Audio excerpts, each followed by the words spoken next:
and welcome to CYC News for the 8th of July 2018 and the 1st of Aviv, 1734 AM. I'm Justina Twadros, and in today's headlines, Trump and the US delegation to bring up election meddling in meeting with Putin, what a day in Angela Merkel's diary reveals about the state of Europe, Michael Avenatti floats possible 2020 presidential run against Trump, at least 17 people have died in Quebec due to the heat, deaths from bacterial disease in Puerto Rico spikes after Hurricane Maria, England finally wins in a World Cup penalty shootout. But first, President Donald Trump and his US delegation intend to raise the issue of the arms control Ukraine, Syria and election meddling during their meeting with Russian President Vladimir Putin, a senior administration official told reporters on Thursday.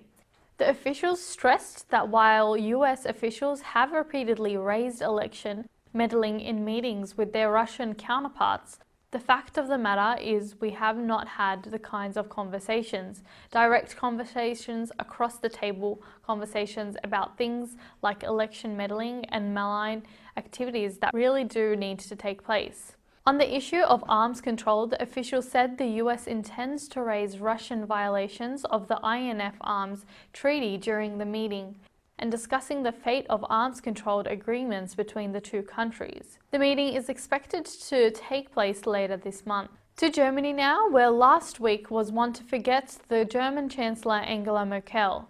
At the World Cup in Russia, defending champions Germany were beaten by South Korea and sent home at the end of the group stage.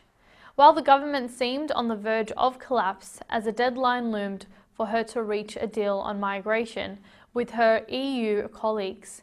But this week didn't go much better. Despite doing one deal with the EU's leaders on migration and a second one with her own Interior Minister Horst Seehofer heading off his threatened resignation and possible coalition implosion, Merkel is still in firefighting mode. In her diary on Thursday were two key meetings, one with the right-wing Hungarian Prime Minister Viktor Orban, whose country is headed down an illiberal anti-EU path, and a second with UK Prime Minister Theresa May, whose country's impending departure from the bloc is causing no end of headaches. Seehofer was also in Vienna on Thursday attempting to sell his migration deal with Merkel in Austria's disgruntled Chancellor Sebastian Kurz. Merkel has long insisted European problems can only be fixed with European solutions. But the list of issues on her agenda revealed the extent to which that position is under attack. Over to the United States now, where Michael Avenatti, the lawyer representing adult film actress Stormy Daniels, has floated the possibility he might run for president into 2020. A frequent and high-profile critic of President Donald Trump, Avenatti suggested via Twitter on Wednesday he would run if Trump seeks re-election, and if he doesn't believe any other candidates would be able to successfully run against the president. Avenatti followed up with another tweet saying, "To those that claim that only a traditional politician with experience can beat Trump, go back and look at the results from 2016. He beat all 15 of those candidates that he faced. If we go down the same path and are not smart, don't be surprised with the results." Later on Wednesday, Avenatti told CNN Jim Shootouts on the lead that he has brains, heart and courage, describing them as the three things that the president lacks. He also said, "I'm deeply disturbed at the direction this country is taking," citing family separation at the US border and the president's approach to US trade policy. Avenatti has represented Daniels in a legal battle against Trump and the president's longtime personal attorney, Michael Cohen. Daniels has accused Trump and Cohen of defamation and has claimed she has had a consensual sexual encounter with Trump over a decade ago. The White House has repeatedly denied any such encounter took place. High heat and humidity are to blame for the deaths of at least 17 people since last Sunday in Quebec, according to Dr. David Kaiser of Montreal's Regional Public Health Department. On Wednesday, Kaiser said The victims were mostly over the age of 50, male, living alone, and that none had air conditioning. 12 deaths were reported in Montreal and 5 were reported in eastern townships. Meteorologist Taylor Ward said the region had seen record high temperatures and high humidity since last weekend, with figures in the mid-90s for Montreal on Sunday and Monday. That's about 20 degrees higher than the normal temperatures this time of year. The heat index, which is what conditions feel like with the humidity, was above 100 degrees Fahrenheit. Montreal health officials opened 19 cooling stations in public health and social services buildings across the city and asked people to call public transport services to get a ride to one of the air-conditioned centres. Authorities also asked people to check on their neighbours and family members who may be at risk in the high heat. In health news, Puerto Rico's own records list so many cases of the bacterial disease leptospirosis that officials should have declared an epidemic or an outbreak after Hurricane Maria instead of denying that one occurred.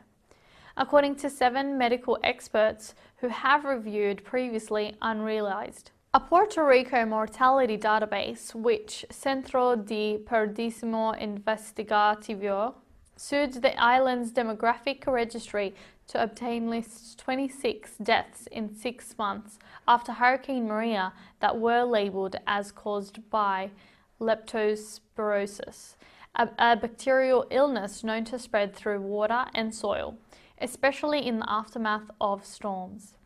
That's more than twice the number of deaths as were listed in Puerto Rico.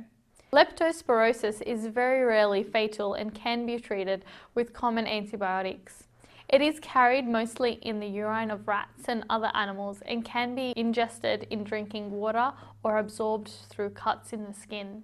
In general, epidemiologists said deaths occurred closer to September 20, 2017. Hurricanes were more likely to be linked to the storm than those occurring in 2018. The 26 deaths labelled leptospirosis in Puerto Rico's data occurred up until March 6 this year.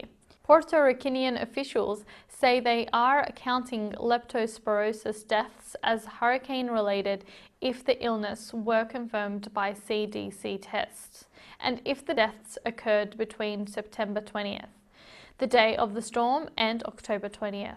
And in sport, huddled on the halfway line, steeling themselves for yet more hurt, the England players wear the same expressions as all their fans watching on at home. It was happening again, just as it did in 1990, 1998 and 2006. No nation has lost more penalty shootouts in the history of the World Cup than England, 6 in total. Except this time it was different. This time, as England midfielder Eric Dyer found the net from 12 yards, the curse was broken and the burden was lifted. England were within minutes of reaching the quarterfinals in normal time thanks to Harry Kane penalty until conceding an injury time goal to Colombia, with Yerry Mina powering in a header in the 93rd minute, sending the game into extra time and ultimately penalties. But coach Gareth Southgate, a man who famously missed from the spot in the Euro 1996 semi-finals against Germany, had made sure his players took spot kicks in training and, on this occasion at least, practice made perfect. He said, we walked long and hard about owning the process, credit to all the staff and all our players who have taken everything on board. We looked at individuals' technique, looked at how we needed to be as a team, and the goalkeeper has been important in that.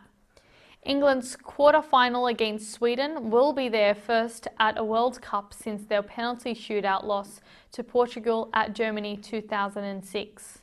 And that's all for CYC News. A reminder that you can watch this news bulletin again throughout the week on YouTube. I'm Yasin Twadros, and from the CYC studios in Sydney, Australia, have a good night.